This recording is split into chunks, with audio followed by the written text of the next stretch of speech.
नमस्कार विद्यार्थी मित्रांनो, आपण आजचा जो टॉपिक घेणार आहोत तो सगळ्यात महत्त्वाचा टॉपिक आहे. स्टेट बोर्डला 3 मार्कासाठी 101% विचारला जातो प्रत्येक वेळेस. आता हा टॉपिक काय आहे किंवा याच्यावर कोणत्या प्रकारचा क्वेश्चन विचारला जातो हे पहिले मी सांगतो. हा जो क्वेश्चन आहे किंवा हा जो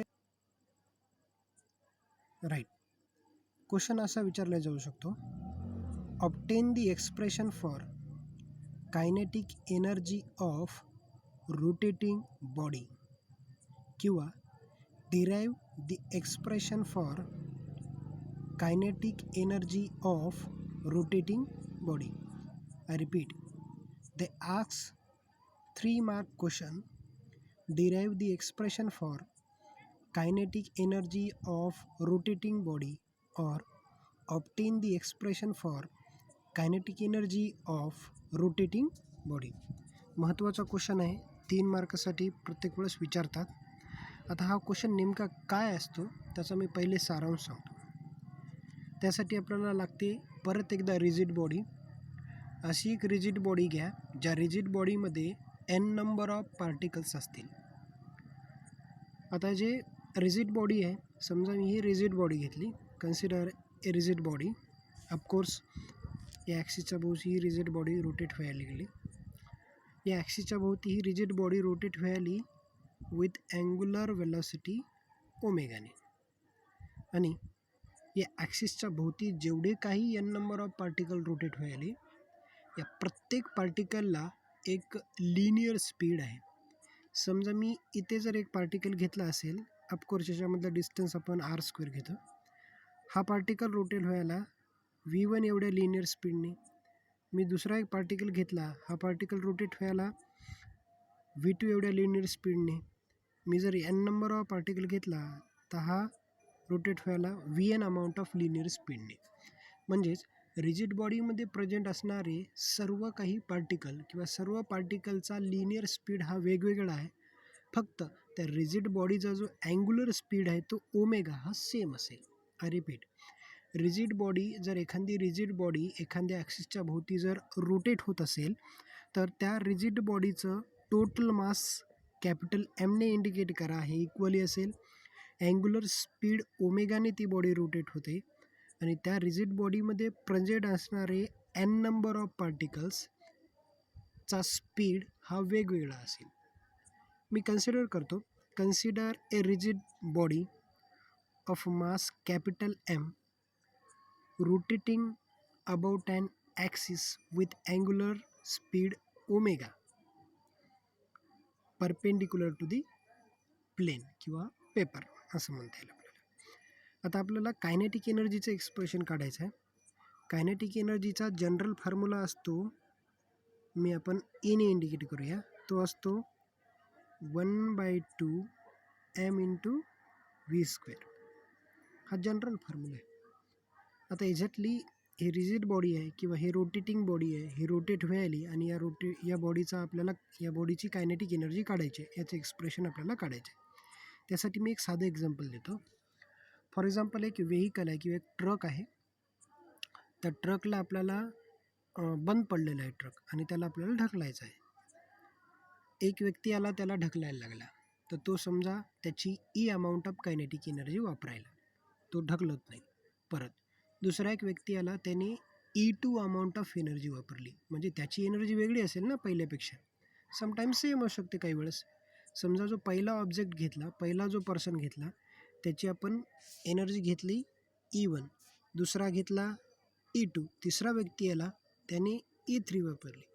असे समजा n नंबर ऑफ पर्सन आले आणि त्या व्हेकलला किंवा त्या ट्रकला ढकलायले En अमाऊंट ऑफ एनर्जीने, E1, E2, E3 असं En अमाऊंट ऑफ एनर्जीने. म्हणजेच याचा अर्थ जर ट्रक n नंबर ऑफ पर्सनने ढकलत असेल तर आपण टोटल एनर्जी काढतो कशी, सगळ्याची आपल्याला बेरीज करावं लागेल. म्हणजे एवढी एनर्जी लागायली तर सगळ्याची मिळून तेवढी लागायली ना. एकामुळेच व्हायला का, ते सगळ्यामुळे व्हायला. म्हणून अशाच सेम आपलं हे एक्सप्रेशन आहे. आपलं एक्सप्रेशन मी परत एकदा सांगतो. Obtain the expression for kinetic energy of rigid body. Kinetic energy of rigid body किंवा rotating body about an axis. तर कायनेटिक एनर्जीचा जनरल फॉर्म्युला आहे 1/2 m इंटू v². 3 मार्कासाठी क्वेश्चन विचारला जाऊ शकतो आणि जातोही. बऱ्याच क्वेश्चनमध्ये स्टेट बोर्डला आपल्याला विचारलं गेलेलं आहे आणि बऱ्याच वेळेस चान्सेस मॅक्झिमम असतात विचारण्याचे. राईट.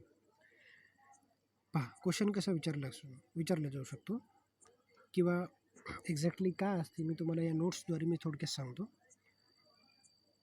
तुम्हाला विचारलं जाते kinetic energy of rotating body. त्यासाठी काय करावं लागेल, मी वाचतो एक वेळ. Consider a rigid body of mass capital M rotating with constant angular velocity omega. Angular velocity ओमेगाने कॉन्स्टंटने रोटेट व्हायली. बरं, अँग्युलर वेलॉसिटी सेम आहे सगळ्या बॉडीसाठी. About an axis passing through a point O and perpendicular to the plane. ही एक body आहे, ही बॉडी असेल अशी, हा ॲक्सिस आहे, ठीक आहे ना, आणि ही रोटेट व्हायली ओमेगाने. ओमेगा हा कॉन्स्टंट स्पीड आहे. Right. The rigid body can be considered as a made up of large number of particle. ही जी रिजिड बॉडी आहे, ही जी बनलेली आहे ते लार्ज नंबर ऑफ पार्टिकलने बनलेली आहे. तर किती पार्टिकल? समजा n नंबर ऑफ पार्टिकल बनलेली आहे. तर n नंबर ऑफ पार्टिकलने बनलेली असेल तर प्रत्येक पार्टिकलला त्याचं सेपरेट मास असेल. Let us consider m1, m2 असं m1 with the masses of each particle situated at perpendicular distance r1, r2, rn respectively. या रिजिड बॉडीमध्ये जेवढे काही ऑब्जेक्ट आहे, जेवढे काही पार्टिकल्स आहे, त्या ॲक्सिस ऑफ रोटेशनला परपेंडिक्युलर आहेत. म्हणून perpendicular distance r1, r2, rn एवढ्या डिस्टन्सला m1, m2, mn मासेसचे पार्टिकल आपण सिच्युएट केलेले आहे परपेंडिक्युलरली. राईट.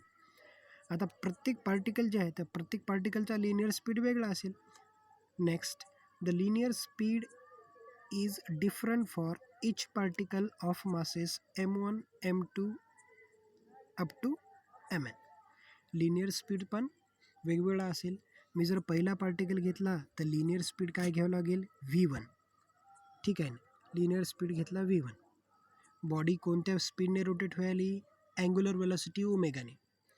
जर टोटल बॉडी अँग्युलर वेलॉसिटी ओमेगाने रोटेट होत असेल आणि त्या बॉडीमधला पहिला पार्टिकल हा v1 एवढ्या लिनियर स्पीडने रोटेट होत असेल तर त्या दोन्ही स्पीडमध्ये रिलेशन असते v is equal to r into omega.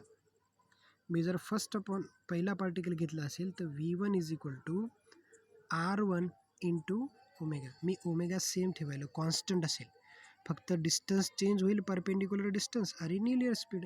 Similarly मी जर सेकंड पार्टिकल घेतला तर त्याचं speed v2 is equal to r2 into omega. असे कितपर्यंत घ्यावं लागेल मला? n नंबर ऑफ पार्टिकलपर्यंत. बरोबर आहे की नाही? म्हणून मी लास्टला घेतो vn is equal to rn into omega. Carefully observe करा, ओमेगा हा प्रत्येक ठिकाणी सेम आहे कारण की टोटल अँग्युलर स्पीड आहे त्या रोटेटिंग बॉडीचा. लिनियर स्पीड हा पार्टिकलचा आहे, प्रत्येक पार्टिकलचा. बरोबर आहे की नाही? नेक्स्ट, आता पहा एक्सप्रेशन पुढे काय सांगते याच्यामध्ये. The linear speed is different for each particle. Linear speed is different for each particle of masses m1, m2. पहिल्याचा v1 is equal to r1 omega, v2 is equal to r2 omega, असं vn is equal to rn omega. Therefore total kinetic energy of this particle of masses m1, m2, mn is given by E1 is equal to 1/2 m1 v1 square. v1 जर replace केला, v1 म्हणजेच काय? r1 into omega. इथं v1चा square आहे म्हणून r1 square omega square. Similarly आता फक्त जे सबस्क्रिप्ट आहे, लोअर सबस्क्रिप्ट, ते बदलतील. E2 is equal to 1/2 m v2 square. यालाच लिहिता येते 1/2 m2 r2 square omega square. असं कुठपर्यंत असेल? n नंबर ऑफ पार्टिकलपर्यंत असेल. आता ही झाली प्रत्येक पार्टिकलची लिनियर स्पीड किंवा कायनेटिक एनर्जी. आपल्याला काढायची आहे total. the total kinetic energy of a body E1 plus E2 plus E3 up to En म्हणता येईल आपल्याला. Therefore E1 किती आहे 1/2 m1 r1 square omega square plus 1/2 m r2 square omega square up to n number of particle 1/2 mn rn square into omega square. बरोबर आहे की नाही. आता याच्यामध्ये ओमेगा कसा आहे सेम आहे म्हणून ओमेगा काय केलं आपण बाहेर काढलं. ओमेगा जर बाहेर काढला असेल हां तर आतमध्ये काय राहिलं 1/2 m r1 square 1/2 m2 r2 square असंच 1/2 mn rn स्क्वेअर. हे जे ॲडिशन व्हायली तुम्ही जर याच्यातला प्रत्येक ठिकाणचा 1/2 जर कॉमन काढला तर आपल्याला या समेशनमध्ये लिहिता येईल ना. कारण की ते कसं आहे प्रॉडक्ट आहे मासेसचा आणि परपेंडिक्युलर स्क्वेअर ऑफ परपेंडिक्युलर डिस्टन्सचा या दोघांची काय सम आहे. म्हणजे summation over i is equal to 1 to n m i r i square omega square 1/2 common काढला.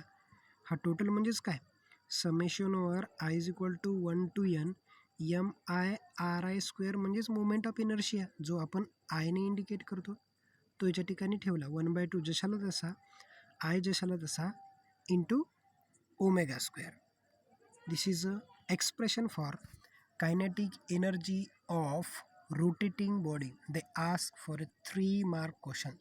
So very IMP questions. So please याला केअरफुली करा. आपण जे प्रत्येक टॉपिक घेतो त्यांना तुम्ही परत तो व्हिडिओ पहा तो लिहून पहा. समजत नसेल तर मला परत रिप्लाय द्या आपल्या ग्रुपवर.